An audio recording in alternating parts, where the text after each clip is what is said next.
The summer of 1998 arrived in Texas with the kind of heat that made the air shimmer above the asphalt, but the kind that sent families fleeing to any body of water they could find. Lake Meridian, nestled in the pine forests of East Texas, about 40 miles outside of Tyler, was one such refuge. The lake wasn't famous. It didn't appear in travel guides or vacation brochures. Local families knew it as a quiet place, a hidden spot where the water ran deep and cold, but fed by underground springs that kept it refreshing even when the temperature climbed past 100 degrees. The Harlow family had been coming to Lake Meridian for generations, and every summer, without fail, they would pack their coolers, load their trucks, and spend weekends camping along the western shore. The tradition had started with the grandparents, passed down to their children, and now belonged to the youngest generation. In late June of 1998, 4 cousins made the trip together, a celebration of summer freedom before 3 of them headed off to college in the fall. Their names were Ethan Harlow, age 19, his younger brother Caleb, 17, their cousin Mara Sutton, 18, and the youngest, Mara's brother Dylan Sutton, 16. The 4 had grown up together, inseparable since childhood, bound by blood and the kind of friendship that only shared summers and family gatherings could forge. They were good kids, according to everyone who knew them. Ethan was studying engineering at Texas A&M. Mara had been accepted to nursing school. Caleb and Dylan were both star athletes at their high school, popular and well-liked. On Friday, June 26, 1998, the 4 cousins told their parents they were heading to Lake Meridian for the weekend. They would camp, swim, fish, and be back Sunday evening. Nothing unusual. They had done this dozens of times before. Ethan drove his Ford Ranger packed with tents, sleeping bags, fishing gear, and enough food for 3 days.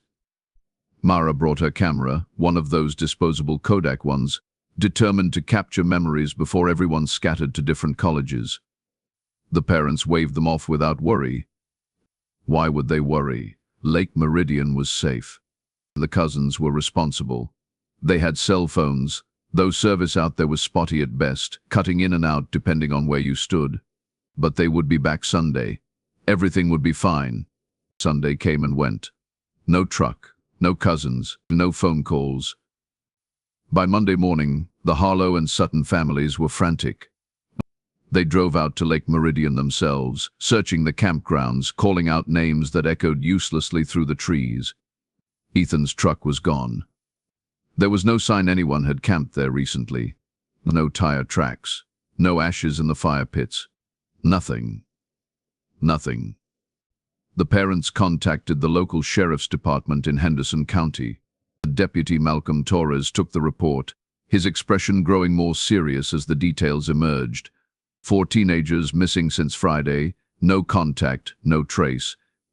He radioed for backup and organized a search party within hours. What they found, or rather what they did not find, would haunt East Texas for the next 25 years. Ethan's Ford Ranger was located Tuesday afternoon, parked at a boat ramp on the eastern side of Lake Meridian, nearly 6 miles from where the family usually camped. The doors were unlocked. The keys were in the ignition. All of their camping gear remained in the truck bed, untouched.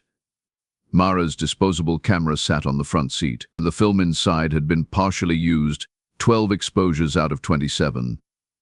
But there were no fingerprints other than the cousins. No signs of struggle, no blood, no broken glass. The truck looked exactly as if someone had simply parked it, stepped out, and vanished into thin air. And the search expanded rapidly. Volunteers poured in from surrounding counties. Helicopters swept the lake and surrounding forests. Divers plunged into the dark water, searching for bodies that might have sunk after a boating accident, though no boat had been rented or reported missing. The bloodhounds tracked scents that led to the water's edge and stopped, as if the cousins had simply walked into the lake and never resurfaced. Days became weeks. Weeks became months.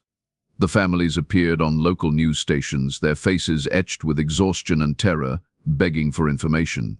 Posters with the cousins' faces appeared on telephone poles, gas station windows, grocery store bulletin boards. A tip line was established. Hundreds of calls came in, but none led anywhere substantial. Theories multiplied like weeds. Some believed the cousins had staged their own disappearance, running away to start new lives, though this made no sense given their promising futures. Others suspected foul play, perhaps a drifter or dangerous stranger who had been camping nearby. A few whispered about cult activity, satanic rituals in the woods, though no evidence ever supported such claims. The most common theory, and the one law enforcement leaned toward, was that the cousins had taken a boat out on the lake, something had gone wrong, and all four had drowned. But no boat, no bodies, no explanation. By the end of 1998, the case had grown cold. The searches stopped. The news coverage dried up. The families were left with nothing but grief and questions that had no answers. Life moved on, as it always does, even when it shouldn't. And the parents aged, their faces hardening with unresolved loss. Siblings grew up in the shadow of their missing family members, haunted by the empty chairs at Thanksgiving, the unopened Christmas presents that stayed in closets for years. Lake Meridian developed a reputation, a dark legend whispered among teenagers who dared each other to camp there, the place where 4 people disappeared without a trace. The case file gathered dust in the Henderson County Sheriff's Department. Occasionally, a new detective would pull it out, review the evidence, shake their head, and put it back. There was simply nothing to work with. No leads, no suspects, no closure. 25 years passed. And then, in March of 2023, something impossible happened. A severe drought had gripped Texas throughout the winter and early spring. Lake Meridian's water level dropped to record lows, exposing sections of the lake bed that hadn't seen sunlight in decades. Tree stumps from the old forest that had been flooded when the lake was created jutted up like broken teeth. Mud flats stretched for hundreds of yards. But local fishermen complained about the conditions, lamenting the ruined season. On March 14, 2023, a man named Robert Kinney was walking his dog along the newly exposed shoreline on the lake's southern edge, an area that had been under 15 feet of water for as long as anyone could remember. His dog, a German shepherd named Duke, started barking frantically, pawing at something half buried in the dried mud. Robert approached, assuming Duke had found a dead fish or maybe some old trash. What he saw made him stumble backward, his heart hammering in his chest. On a human skull, bleached white by time and water, stared up from the cracked earth. Robert called 911, his voice shaking so badly the dispatcher had to ask him to repeat himself twice. Within an hour, the Henderson County Sheriff's Department had secured the scene. By evening, the FBI had been contacted. By the next morning, a full forensic team was on site, carefully excavating the area. What they uncovered defied every theory, every assumption, every logical explanation that had been proposed over the past quarter century. And 4 complete skeletons, arranged in a perfect circle, arms interlocked, facing the center. The bones showed no signs of trauma, no bullet holes, no fractures consistent with violence. Dental records and DNA testing would later confirm what everyone already suspected. Ethan Harlow, Caleb Harlow, Mara Sutton, and Dylan Sutton had been found. But the discovery raised more questions than it answered. The skeletons were found more than 300 yards from the water's edge at the Drought's lowest point, meaning they had been submerged under at least 12 to 15 feet of water in 1998. How had 4 teenagers ended up at the bottom of a lake, arranged in such a deliberate formation, with no signs of drowning, no boat, no explanation? And the forensic analysis that followed was meticulous and disturbing. The bones showed no evidence of animal activity, which was unusual for remains that had been underwater for 25 years. The fish, turtles, and other aquatic scavengers should have scattered the skeletons, yet they remained perfectly positioned. The interlocking of the arms suggested the bodies had been placed deliberately after death, not before, because the posture would have been nearly impossible to maintain while drowning.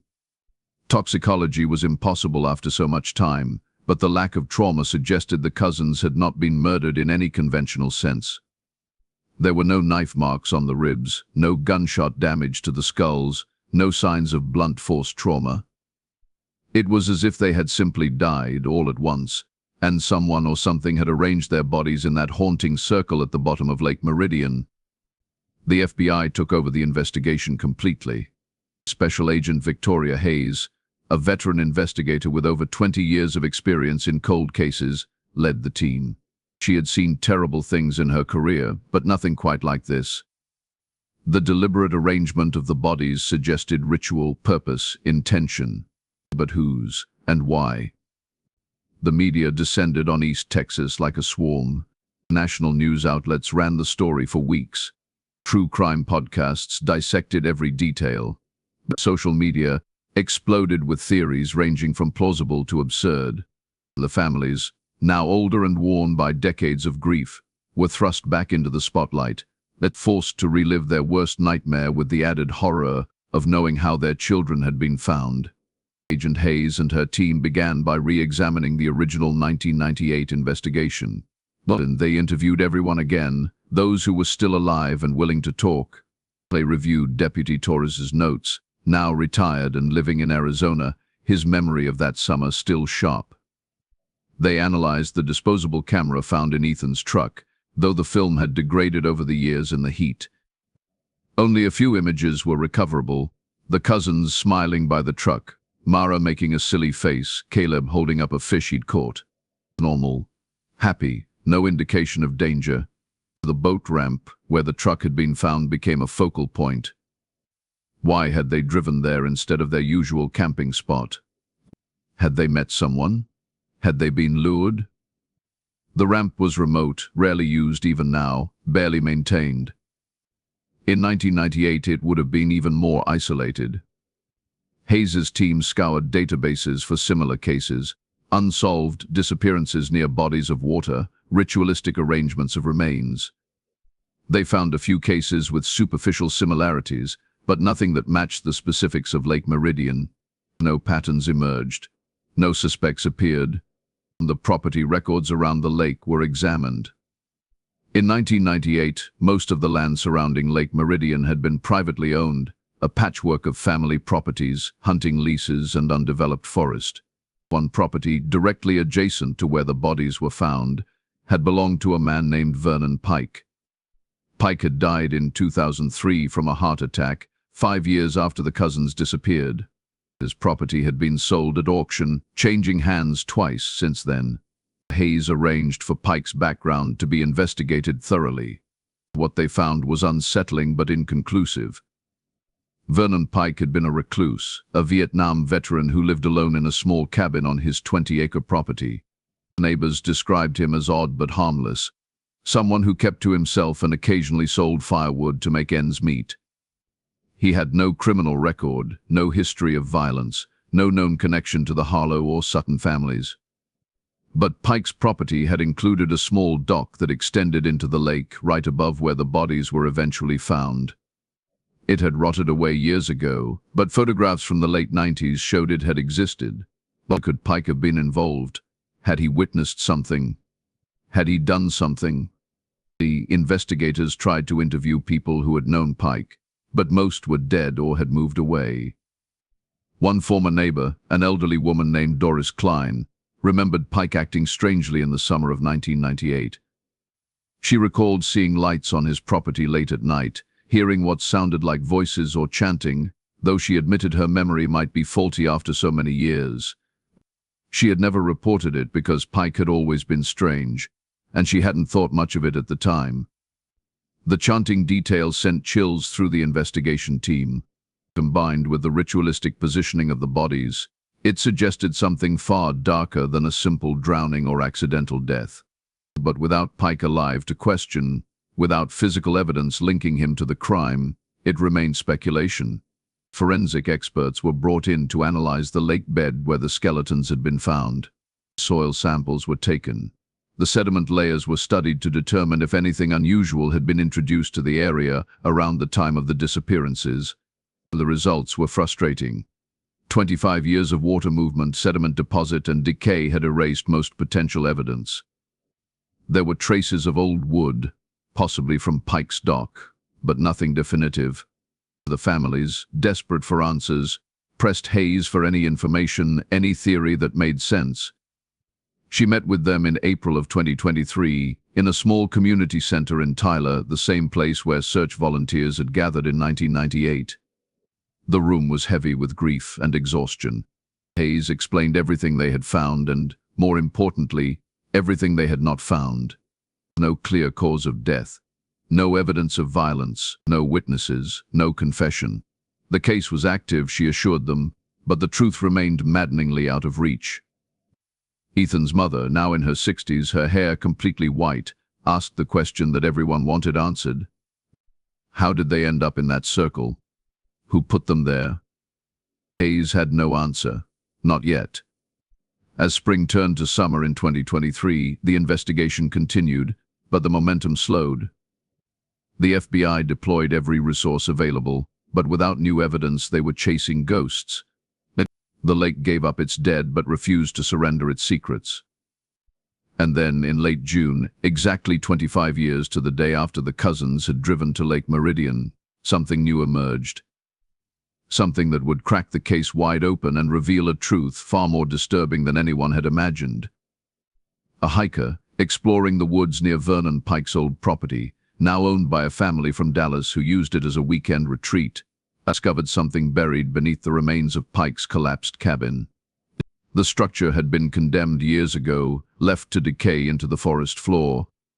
But the drought had dried out the ground, causing a small sinkhole to open up beneath where the cabin's floor had been. Inside that sinkhole, wrapped in a waterproof tarp and sealed in a metal ammunition box, was a journal. Vernon Pike's journal. And its contents would change everything. The ammunition box was rusted but intact, its seal still holding after more than 2 decades buried beneath Vernon Pike's cabin.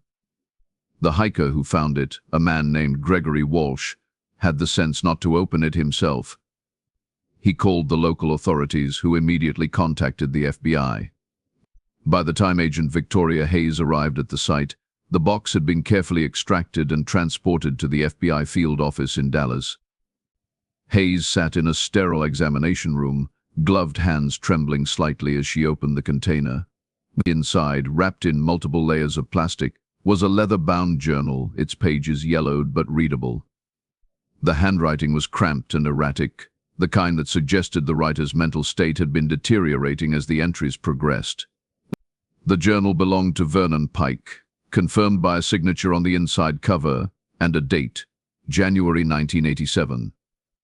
It spanned 11 years, ending abruptly on July 3, 1998, 1 week after the cousins disappeared. Hayes began reading, and with each page the temperature in the room seemed to drop. The early entries were mundane, almost boring. Pike wrote about his garden, about fishing on the lake, about the nightmares that still haunted him from Vietnam. He mentioned his isolation, his preference for solitude, his distrust of people. Nothing alarming. Nothing criminal. But in 1994, the tone shifted dramatically. Pike wrote about hearing voices near the lake at night, strange sounds that seemed to come from the water itself. He described seeing lights beneath the surface, not from boats or flashlights, but from something deeper, something that pulsed with an unnatural rhythm. At first he thought he was experiencing flashbacks, post-traumatic episodes from the war. He tried to ignore them. And the voices persisted. They grew louder, more insistent. By 1995, Pike's entries became obsessive. He wrote pages upon pages about the voices, transcribing what he claimed they were telling him. The words made no sense at first, fragments of language that belonged to no known tongue, syllables that seemed designed to hurt when spoken aloud. Pike believed the lake was speaking to him, that something ancient lived in its depths, something that had been there long before the reservoir was created, that trapped when the valley was flooded in 1952. Hayes paused, her mind racing. This was clearly the writing of someone experiencing severe mental illness, possibly schizophrenia or some other psychotic disorder. But the detail, the consistency, the unwavering conviction in Pike's words made her skin crawl nonetheless. The entries from 1996 and 1997 documented Pike's attempts to communicate with whatever he believed dwelled in the lake. He described building crude altars along the shoreline, leaving offerings of food and small animals.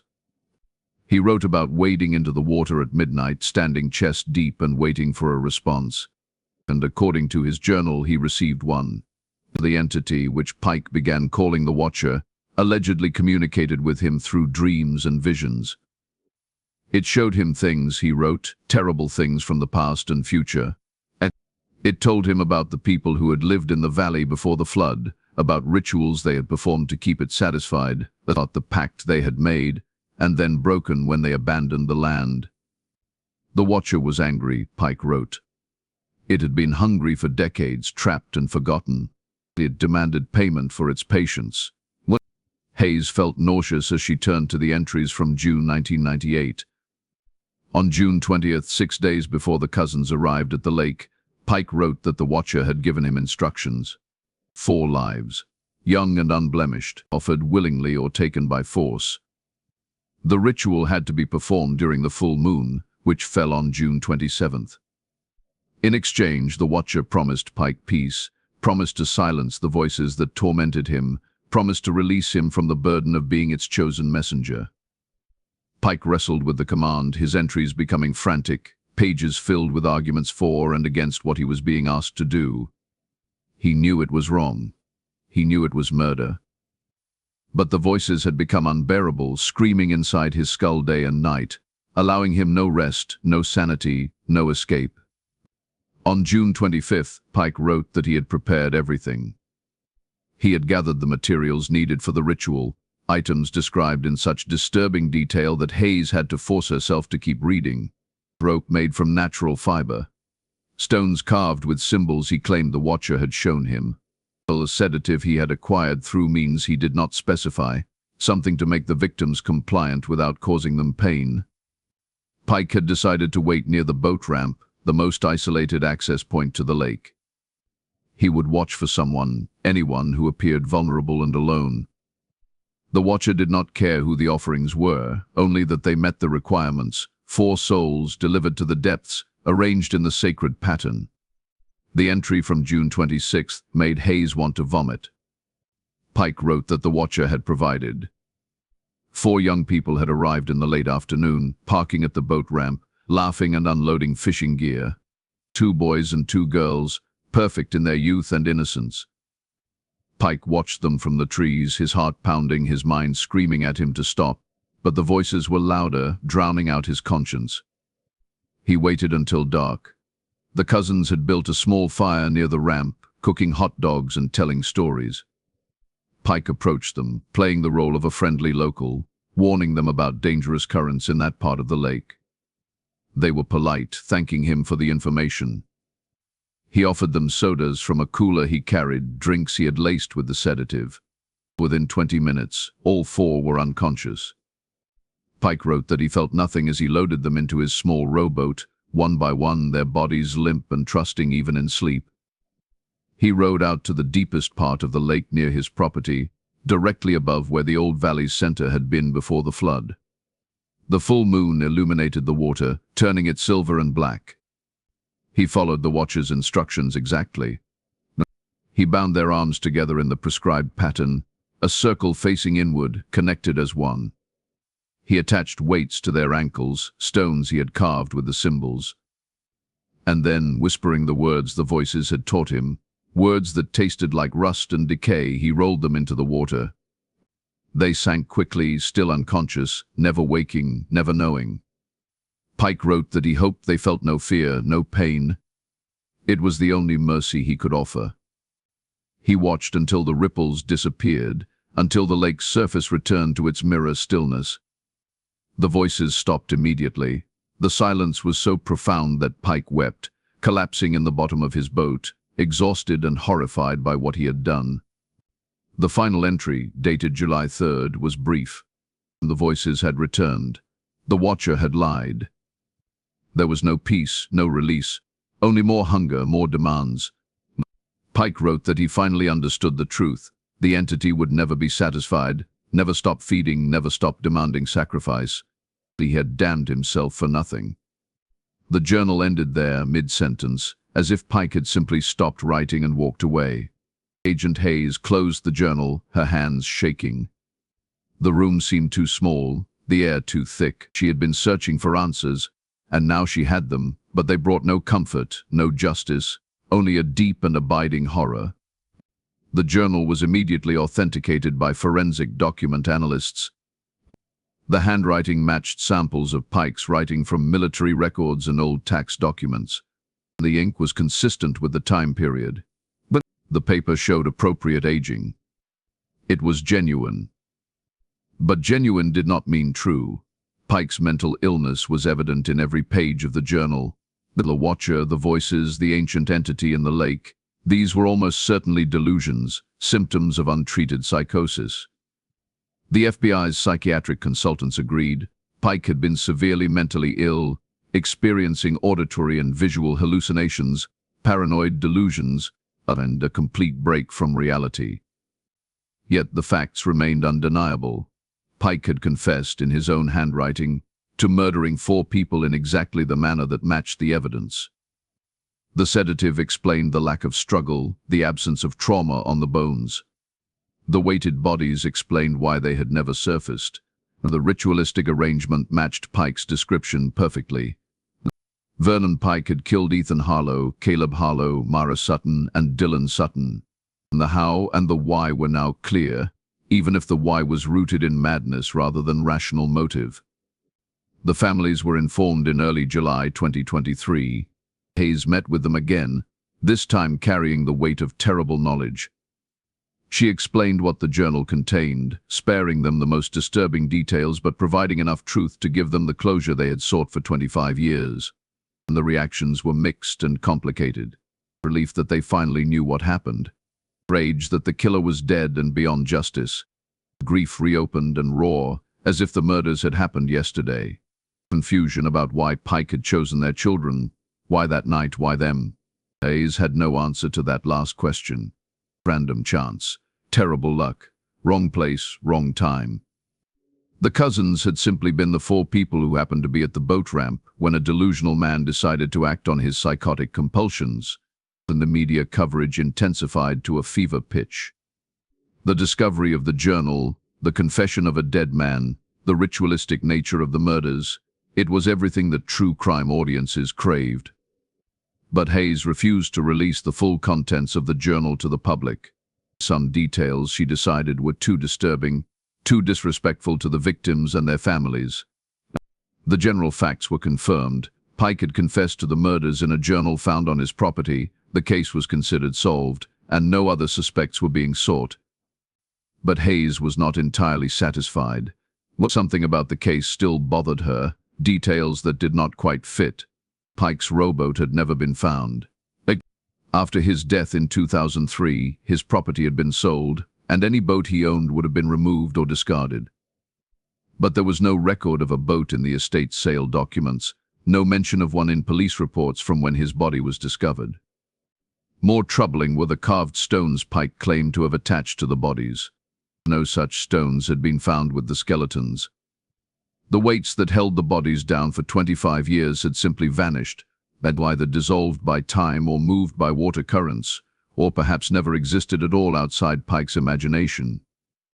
And then there was the most disturbing inconsistency, one that Hayes could not shake no matter how many times she reviewed the evidence.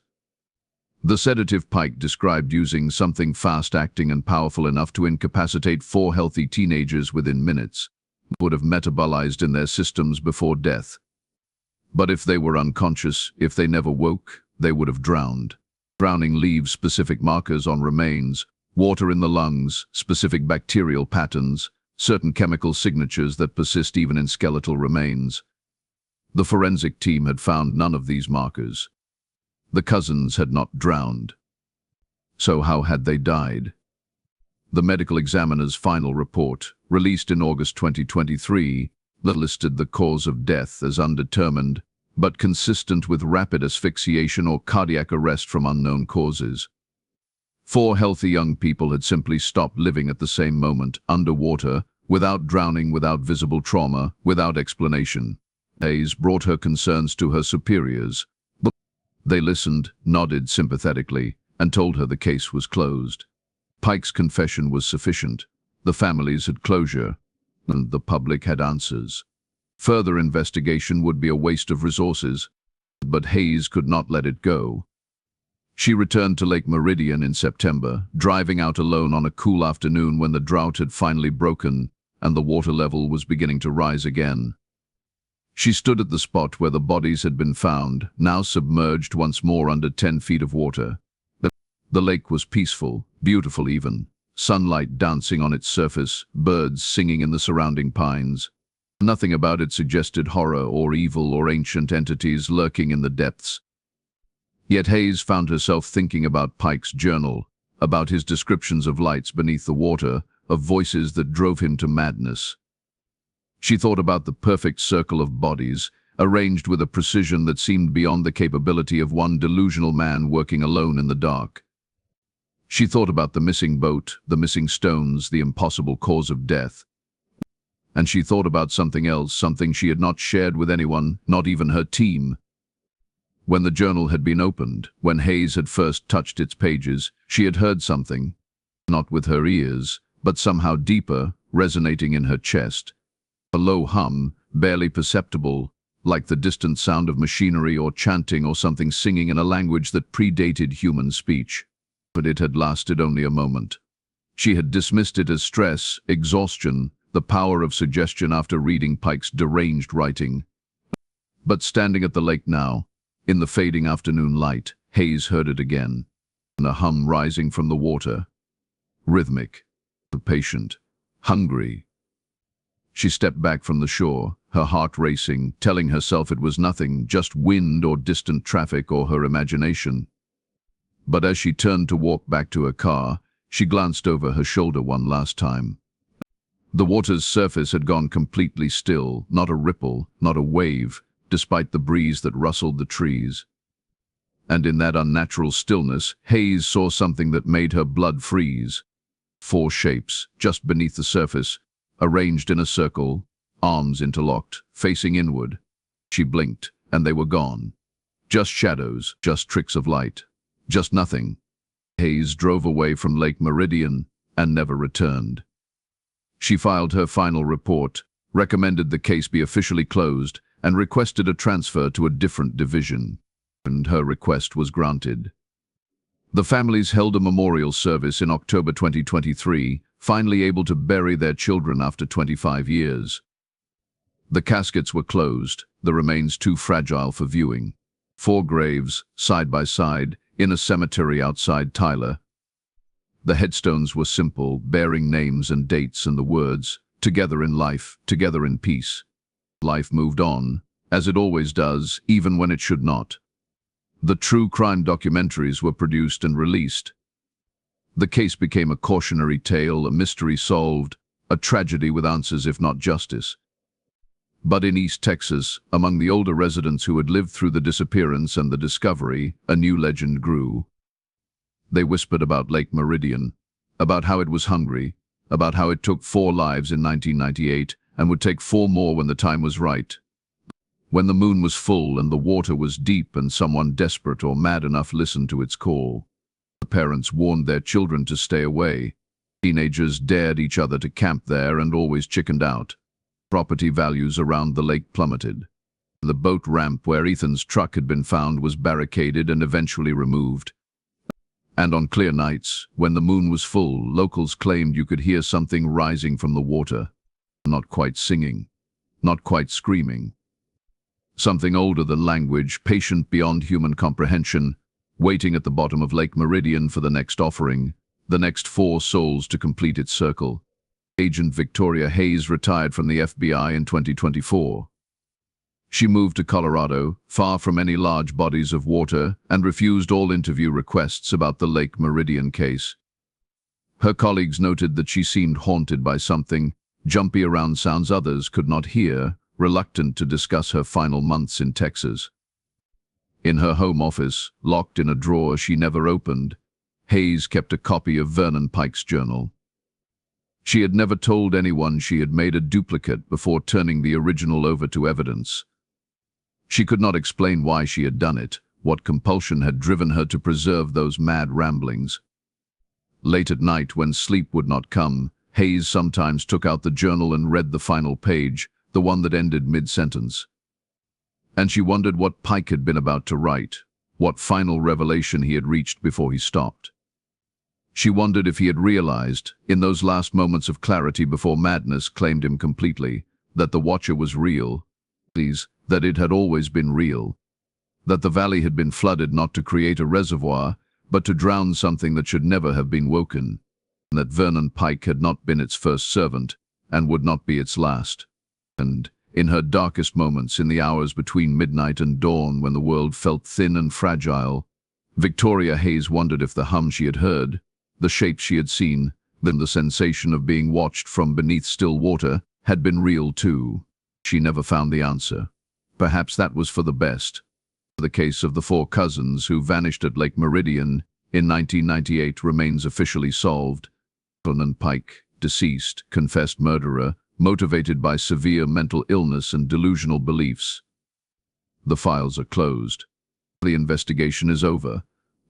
But in East Texas, the lake still waits, deep and cold and patient, its surface reflecting the sky like a mirror, hiding whatever truths rest at its bottom. And when the moon is full and the night is quiet, some say you can still hear it calling, a sound like singing, like screaming, but like something ancient and terrible whispering one simple word over and over into the darkness. The 4. Londage 2. Always 4. Forever 4. The water remembers. The water keeps its secrets. And the water, sooner or later, always takes what it is owed.